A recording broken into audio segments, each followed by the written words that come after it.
To know we are not alone. Never has one quote more aptly defined my life or more pertinently defined who I am. I am at my very heart a reader. At my very soul, at my very core, that is who I am, a reader. As a child, I was shy, I was lonely, and clumsy. When I discovered reading, it would broaden my world, it would give me all the knowledge I craved, and it would permit me a sense of escape when I required it. Furthermore, reading would allow me to make connections with the very world I felt alienated from. Like most children, I was thirsty for knowledge and I yearned for companionship. I was an extreme introvert. I failed to make connections with people, and I was painfully shy and very lonely. I struggled to bond with the world that I felt so apart from. When I discovered reading as a child in the first grade, this aided me in beginning to make connections with people. When I began reading that day, I have read every day since, and I've never stopped. Books did not struggle to understand me, and I did not struggle to understand them. They gave me connections I would have never otherwise had. Books accepted me as I was. I was exceptionally clumsy, and this mattered little in the realm of books. A lack of athleticism was trivial. When it came to reading, there was no competition when it came to reading. Even though reading was not a sport, I treated it like a sport. I read and I read and I read, and this opened up everything to me and allowed me connections and took my feelings of isolation and diminished them and allowed me to see that I was not alone when I read about other people who were just as lonely, just as clumsy, and just as socially awkward as I was. As I grew, reading was a healthy escape. And it gave me the ability to stay anchored to the very world that I felt so disconnected from.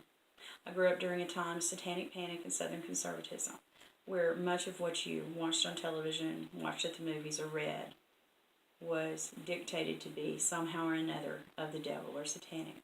Luckily, my parents were not like their peers, and they allowed me to read and watch whatever I wanted within reason. And I'm glad they did that, because that's what gave me an anchor. It allowed me to escape this insane world to a sane world through words. It also gave me connections to good people, good stories, and good feelings during a time when there were not around me in my culture.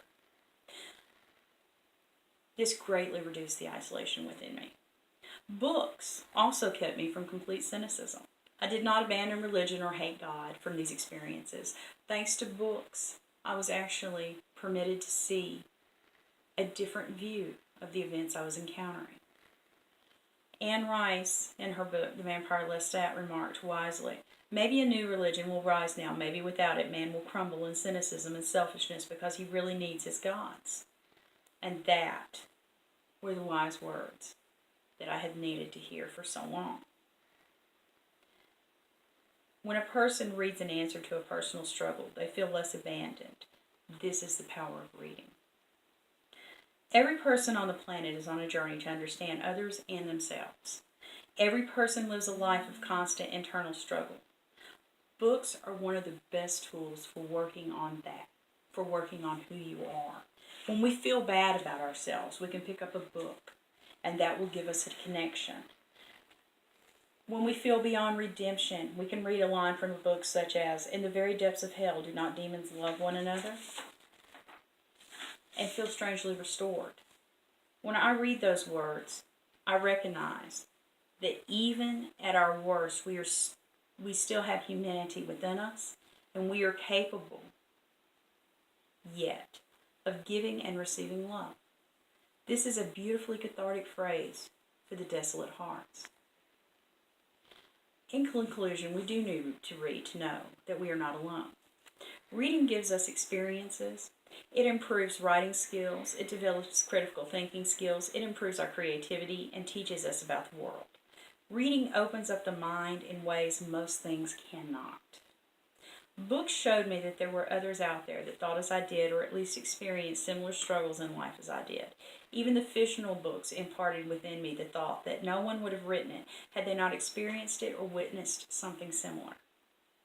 I believed there was a grain of truth lurking within the pages, and that gave me hope that I was not completely isolated from my own kind. I am made up of every word, every article, and every book I have ever read. I am a person composed of written words and less lonely for it. I am not alone and gleefully drowning in those words. I am at my very heart a bibliophile.